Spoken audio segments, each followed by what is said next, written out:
1 ശമൂവേലിന്റെ പുസ്തകം 23-ാം അധ്യായം.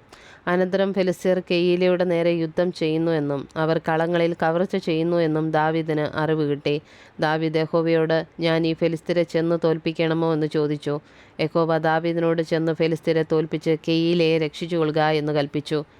എന്നാൽ ദാവീദിന്റെ ആളുകൾ അവനോട്, നാം ഇവിടെ യഹൂദയിൽ തന്നെ ഭയപ്പെട്ടു പാർക്കുന്നുവല്ലോ, പിന്നെ കെയീലയിൽ ഫെലിസ്ത്യരുടെ സൈന്യത്തിന് നേരെ എങ്ങനെ ചെല്ലുമെന്ന് പറഞ്ഞു. ദാവീദ് വീണ്ടും യഹോവയോട് ചോദിച്ചു. യഹോവ അവനോട്, എഴുന്നേറ്റു കെയീലയിലേക്ക് ചെല്ലുക, ഞാൻ ഫെലിസ്ത്യരെ നിന്റെ കയ്യിൽ ഏൽപ്പിക്കുമെന്ന് അരുളി ചെയ്തു.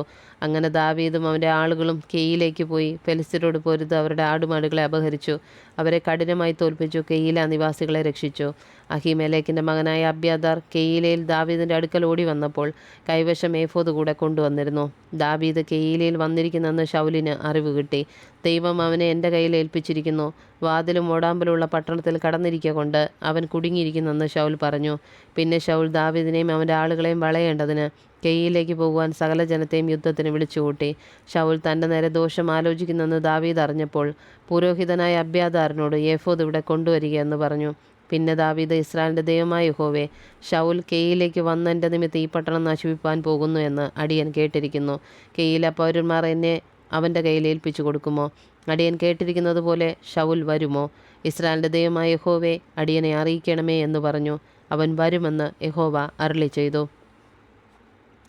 ദാവീദ് പിന്നെയും, കെയീല പൗരന്മാർ എന്നെയും എൻ്റെ ആളുകളെയും ശൗലിൻ്റെ കയ്യിൽ ഏൽപ്പിച്ചു കൊടുക്കുമോ എന്ന് ചോദിച്ചു. അവർ ഏൽപ്പിച്ചു കൊടുക്കുമെന്ന് യഹോവ അരുളി ചെയ്തു. അപ്പോൾ ദാവീദും 600 പേരോളമുള്ള അവൻ്റെ ആളുകളും കെയീലയെ വിട്ട് പുറപ്പെട്ട് തരം കണ്ടെടുത്ത് സഞ്ചരിച്ചു. ദാവീദ് കെയീല വിട്ട് ഓടിപ്പോയി എന്ന് ശൗൽ അറിഞ്ഞപ്പോൾ അവൻ യാത്ര നിർത്തിവെച്ചു. ദാവീദ് മരുഭൂമിയിലെ ദുർഗങ്ങളിൽ താമസിച്ചു. സീഫ് മരുഭൂമിയിലെ മലനാട്ടിൽ പാർത്തു. ഇക്കാലത്തൊക്കെയും ശൗൽ അവനെ തിരഞ്ഞുകൊണ്ടിരുന്നു. എങ്കിലും ദൈവം അവനെ അവൻ്റെ കയ്യിലേൽപ്പിച്ചില്ല. തൻ്റെ ജീവനെ തേടി ശൗൽ പുറപ്പെട്ടിരിക്കുന്നെന്ന് ദാവീദ് കണ്ടു. അന്ന് ദാവീദ് സീഫ് മരുഭൂമിയിലെ ഒരു കാട്ടിലായിരുന്നു. അനന്തരം ശൗലിൻ്റെ മകനായ യോനാഥാൻ പുറപ്പെട്ട് ആ കാട്ടിൽ ദാവീദിൻ്റെ അടുക്കൽ ചെന്ന് അവനെ ദൈവത്തിൽ ധൈര്യപ്പെടുത്തി അവനോട്, ഭയപ്പെടേണ്ട, എൻ്റെ അപ്പനായ ശൗലിന് നിന്നെ പിടികിട്ടുകയില്ല. നീ ഇസ്രായേലിനു രാജാവാകും. അന്നു ഞാൻ നിനക്ക് രണ്ടാമനുമായിരിക്കും. അതെൻ്റെ അപ്പനായ ശൗലും അറിയുന്നെന്ന് പറഞ്ഞു. ഇങ്ങനെ അവർ തമ്മിൽ യഹോവയുടെ സന്നിധിയിൽ ഉടമ്പടി ചെയ്തു. ദാവീദ് കാട്ടിൽ താമസിക്കുകയും യോനാഥാൻ വീട്ടിലേക്ക് പോവുകയും ചെയ്തു. അനന്തരം സീഫ്യർ ഗിബയിൽ ശൗലിൻ്റെ അടുക്കൽ വന്ന്, ദാവീദ് ഞങ്ങളുടെ സമീപം മരുഭൂമിക്ക് തെക്കുള്ള ഹഗീല മലയിലെ വനദുർഗങ്ങളിൽ ഒളിച്ചിരിക്കുന്നു. ആകയാൽ രാജാവെ, തിരുമനസ്സിൽ ആഗ്രഹം പോലെ വന്നുകൊള്ളേണം. അവനെ രാജാവിൻ്റെ കയ്യിൽ ഏൽപ്പിച്ചു തരുന്ന കാര്യം ഞങ്ങൾ ഏറ്റിരിക്കുന്നെന്ന് പറഞ്ഞു.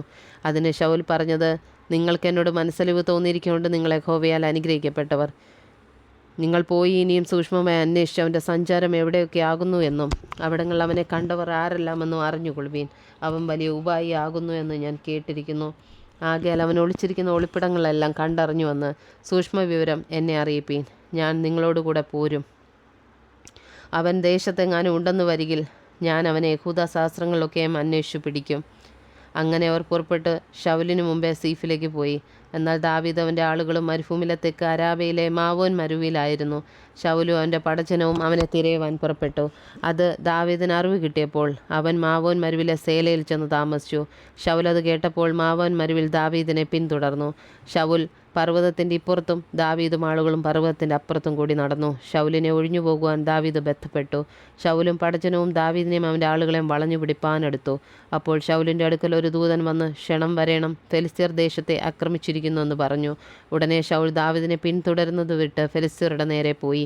ആകയാൽ ആ സ്ഥലത്തിന് സേലഹമ്മഹ്ലക്കോത്ത് എന്ന് പേരായി.